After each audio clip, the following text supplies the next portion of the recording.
What is going on, beautiful people? Welcome to another episode of the Narcissists Code. I'm your favorite self-aware narcissist, Mr. Lee Hammett, better known as Mental Healness across all social media platforms.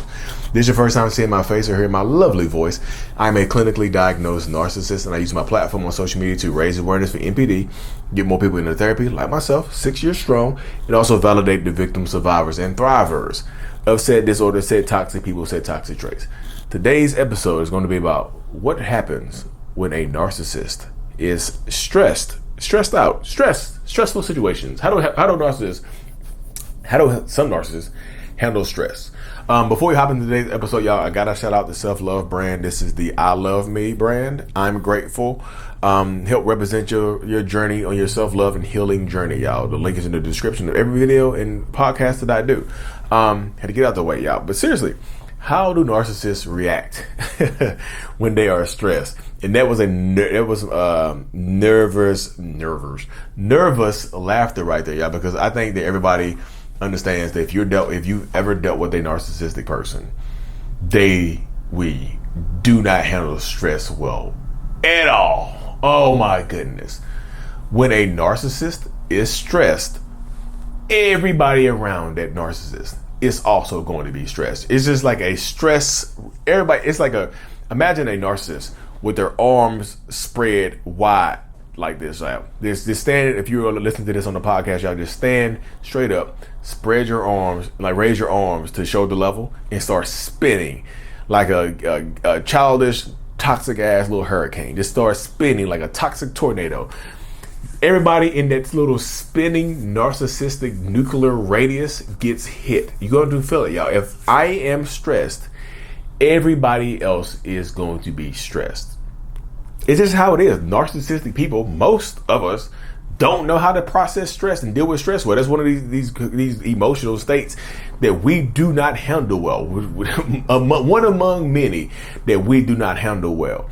So if you get caught up with a narcissistic person, this is how it's going to go a lot of times. You're going to be in a very stressful situation dealing with a toxic narcissistic person that is out there to try to get you.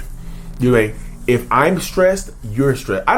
It gets to the point where if you could be in the best mood of your life and you bring some good news to that narcissist, and if they are feeling a little bit of stress, a little bit of pressure, they're going to put it onto you. They're going to project that stress and pressure onto you. You are going to feel it. I promise you that you will.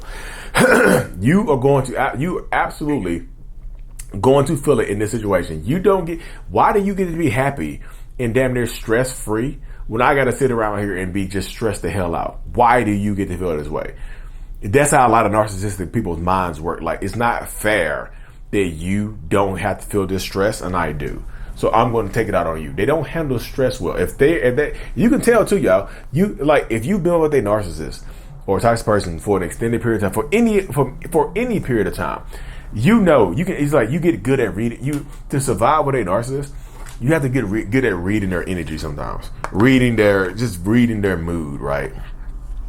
And you can tell when something is going on without them even saying anything to you. Like, if you haven't done anything to them and you can just feel their mood kind of shifting, like they're just acting kind of weird and just not being there with you fully, you can tell that something is going on.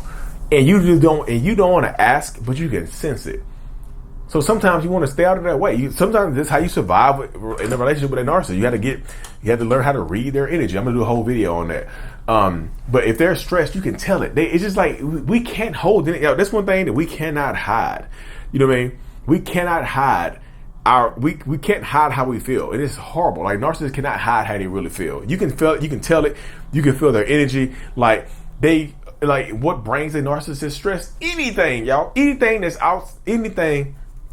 that's outside of that narcissistic person's control brings them stress. Anything, little, big, whatever, anything that's outside that narcissist's control is going to bring them stress. They have to survive. I'm writing this down, y'all. It's going to be how to survive with a narcissist. I might get my wife to hop on the episode too. If y'all want my wife to hop on the episode, I don't know if she's gonna hop on it because she don't want to give people hope to stay in a toxic relationship. Yeah, we'll see. But that episode is definitely coming soon. But you get into that space though, y'all. Like narcissistic people, like anything that's outside of our control, because narcissists love control. Anything that's outside of our little control bubble, we absolutely hate it. And it brings us stress. If we can't control it, like especially if you're like, let's say you got a narcissistic person that's having an affair and they are stressed, like they're gonna walk around stressed all the time that their affair partner is gonna out them or tell on them, or somebody else is gonna find out. So that person right there is gonna live a life of perpetual stress. They're gonna always be in a highly stressed state because they don't know who the hell is they gonna get told on. You know what I mean? They don't know if somebody's gonna tell on them. So they're always walking around in a highly stressed state with their mind all torn to hell and messed up. They always going to be walking around like that. If they about losing their job, they're going to take it out on you. They're not going to communicate that with you until you decide. Like the only time that a narcissistic person will communicate their stress to you is if you communicate some type of stress. This is one of the only times. There's some other times. One of the only times a narcissist will communicate what is stressing them out with you is if you tell them that you're stressed out about something. It's like you're damn near competing in the stress Olympics. Like you bring them the gold medal of stress. You're just like, hey, look, I'm about to lose my job and I'm gonna get fired and we're gonna lose the house. They're gonna be like, you know what? That's not gold medal stress. I got gold medal stress. You got silver or bronze. I got gold medal stress right here. Let me tell you, I hurt my back this morning. My butt hurt. My teeth hurt. My head hurt. I might lose my job, and my job is more important. And I'm losing my memory. It's going. Yeah, I'm just saying. Like, but that's how it's going to go, y'all. That's how it ends up being. A lot of times in these dynamics, in these situations, that's how it goes right there. They're going to compare and compete with your stress. You can't bring stress to them. They don't. Not only do narcissists not handle our own stress well, we don't handle yours well either. We tell you to get over it. There's you complaining. There's complaining. People will love to be in your situation.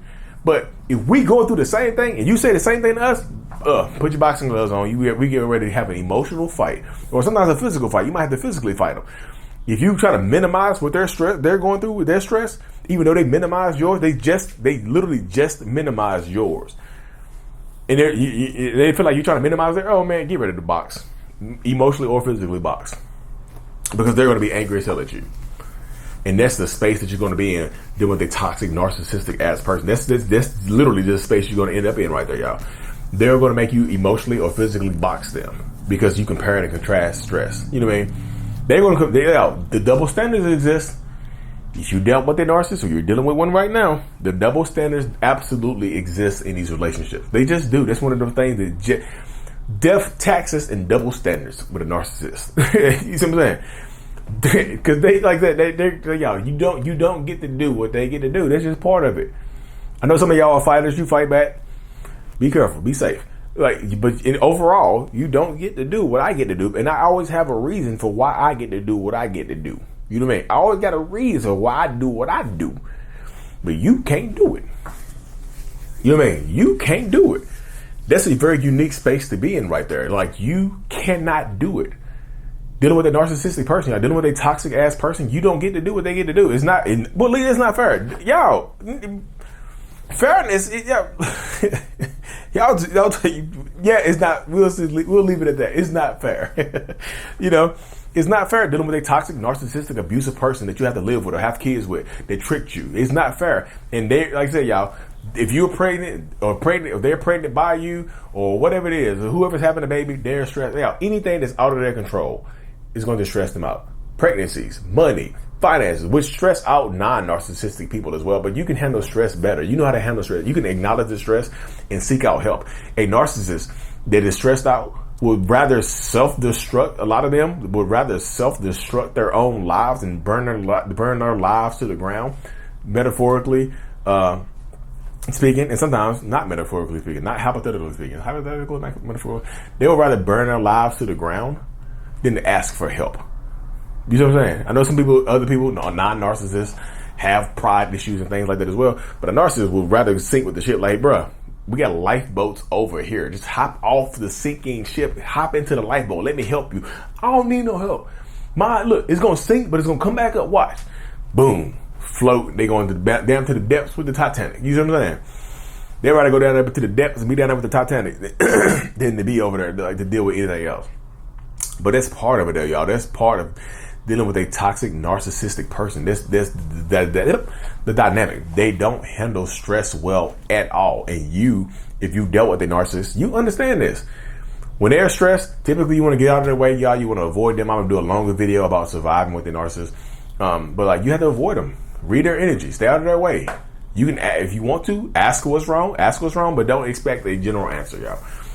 If you want to ask what's wrong, then just get it out the way, because sometimes they'll chastise you for not asking what's wrong, but then they'll also chastise you for asking what's wrong. So it's like you're damned if you do and you're damned if you don't sometimes. So choose the damned that benefits you the most in these situations. Choose the damned that keeps you the safest. Choose the damned that allows you to the most mental reprieve, the most mental space. Because a lot of narcissists, like I said, most narcissists do not handle stress well, y'all. And they're going to make it's going to make it everybody's issue. Make it everybody's problem. Your problem, the kid's problem, y'all, everybody's problem around them. You're going to feel it. You're going to have to understand that space, y'all. That's part of it. But anyways, y'all, thank y'all for tuning in, y'all. If you haven't already, make sure you join my newsletter. I'm writing a self-love journal and I have a self-love course, and my kids' book is coming out soon to y'all. Should be done by the end of this month. Like and subscribe if you haven't, y'all. Mental Healness is out. Peace. What is going on, beautiful people? Thank you so much for making it to the end of my video, watching it all the way through, y'all. If you haven't already, go ahead and hit that subscribe button, y'all. Turn on notifications so you don't miss a video and whatnot, and so we can help reach more people. Like I said in the beginning, the self-love brand is available. I have a self-love journal that's available on Amazon as well to help you rebuild that self-love. Lee Hammock, I Love Me, on Amazon and whatnot. Also do one-on-ones over Zoom and such as well, y'all. Like and subscribe for more Mental Health